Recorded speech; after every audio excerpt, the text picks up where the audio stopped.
આજે આપણે સૌના જાણીતા મહાકાવ્ય રામાયણ પર અ, એક અલગ દ્રષ્ટિકોણથી નજર નાખીશું. આપણી પાસે રામાયણ મર્યાદા પુરુષોત્તમ રામનું દિવ્ય પથ શીર્ષક ધરાવતા સ્ત્રોતમાંથી કેટલાક રસપ્રદ અંશો છે. પણ આપણે માત્ર કથાનું પુનરાવર્તન નથી કરવાના. આપણે એક સવાલના મૂળમાં ઉતરવાનો પ્રયત્ન કરીશું જે આ સ્ત્રોત ઊભો કરે છે.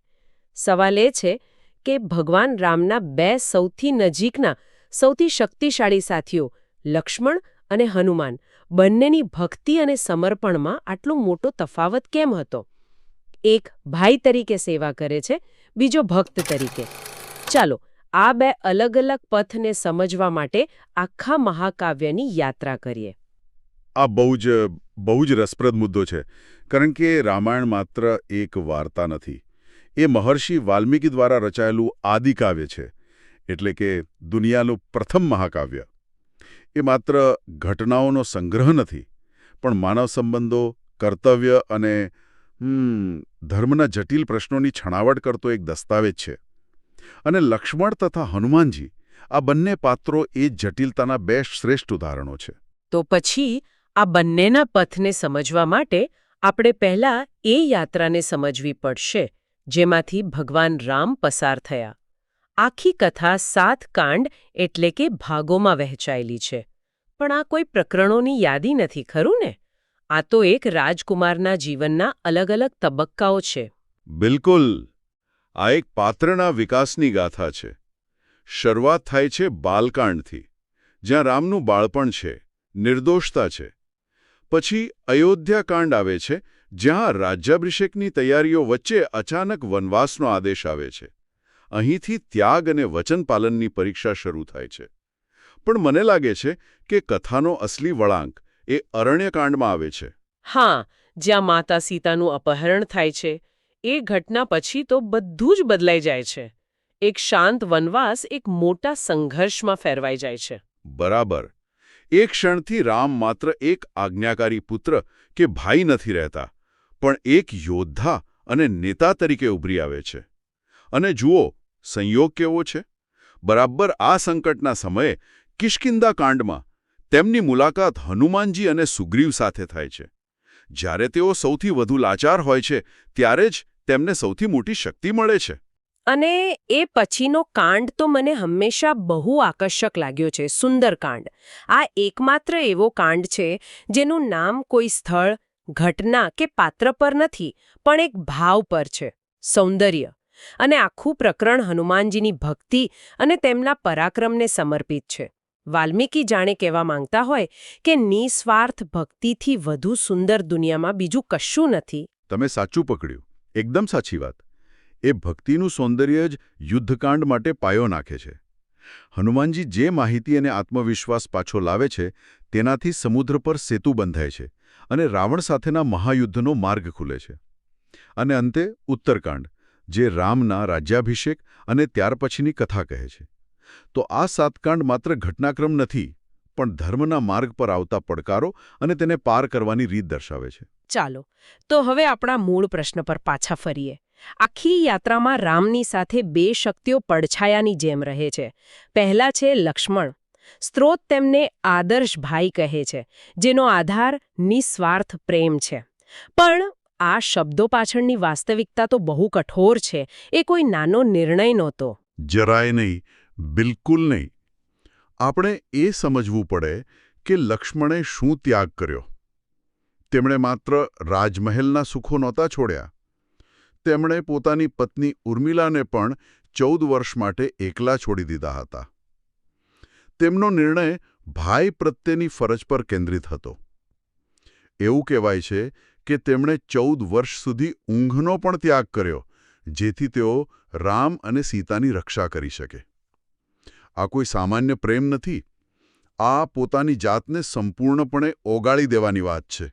પણ અહીં એક જટિલ પ્રશ્ન ઊભો થાય છે, જે આપણો સ્ત્રોત પણ વિચારવા મજબૂર કરે છે. શું એક કર્તવ્ય, જેમ કે ભાઈ પ્રત્યેનું કર્તવ્ય, બીજા કર્તવ્ય કરતાં હંમેશા ઉપર હોય છે, જેમ કે પતિ તરીકેનું કર્તવ્ય? આજના સમયમાં જો કોઈ આવો નિર્ણય લે તો સમાજ તેને કઈ નજરે જોશે? માટે મજબૂર કરે છે. લક્ષ્મણનો પથ પારિવારિક ધર્મનો પથ છે. તેમનો સંબંધ અને કર્તવ્ય જન્મથી જોડાયેલું હતું.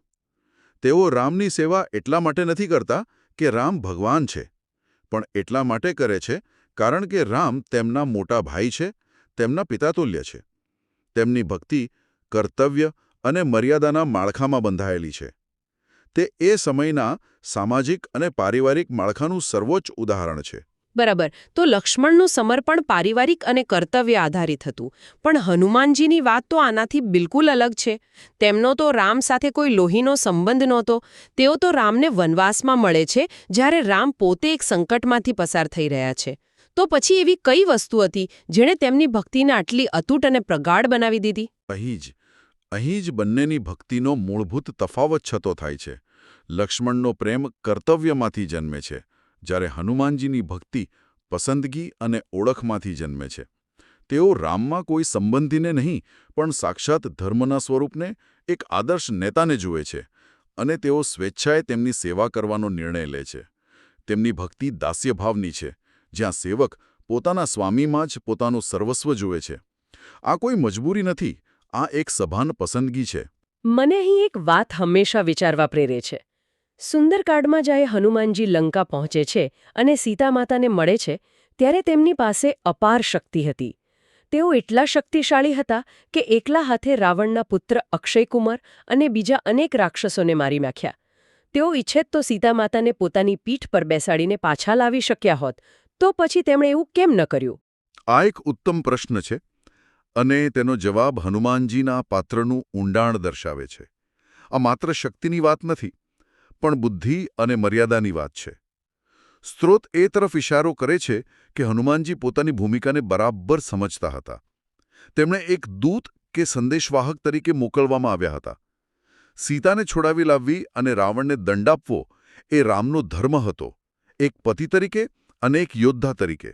એટલે કે જો હનુમાનજી સીતા માતાને લઈ આવ્યા હોત, તો તેમણે રામના કર્તવ્યનું અપમાન કર્યું હોત?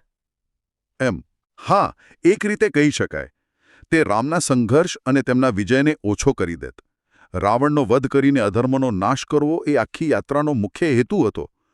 હનુમાનજીએ સીતાજીને બચાવી લીધા હોત તો યુદ્ધ કદાચ ટળી જાત. પણ ધર્મની સ્થાપનાનું જે મોટું લક્ષ્ય હતું તે અધૂરું રહી જાત. હનુમાનજી માત્ર શક્તિશાળી નથી, તેઓ અત્યંત બુદ્ધિશાળી અને દૂરંદેશી પણ છે. તેઓ જાણે છે કે ક્યારે પોતાની શક્તિનો ઉપયોગ કરવો અને ક્યારે મર્યાદામાં રહેવું. વાહ! આ તો આજના કોર્પોરેટ જગત જેવું છે. એક સારો ટીમ મેમ્બર માત્ર પોતાનું કામ નથી કરતો, પણ એ પણ સમજે છે કે લીડરની ભૂમિકા શું છે અને ક્યારે તેમને આગળ આવવા દેવા. હનુમાનજીનું પાત્ર તો એક પરફેક્ટ લીડરશિપ મેન્યુઅલ જેવું લાગે છે. બિલકુલ. અને એમાં ઉમેરો તેમની વિનમ્રતાનો. આટલા મોટા પરાક્રમ કર્યા પછી, સમુદ્ર ઓળંગ્યો, લંકા સળગાવી, છતાં જ્યારે તેઓ પાછા ફરે છે, ત્યારે બધો શ્રેય કોને આપે છે? ભગવાન રામને. તેઓ કહે છે, આ બધું તો પ્રભુની કૃપાથી જ શક્ય બન્યું. આ માત્ર નમ્રતા નથી, આ એ વાતની સમજ છે કે તમે એક મોટા ઉદ્દેશ્યનો ભાગ માત્ર છો.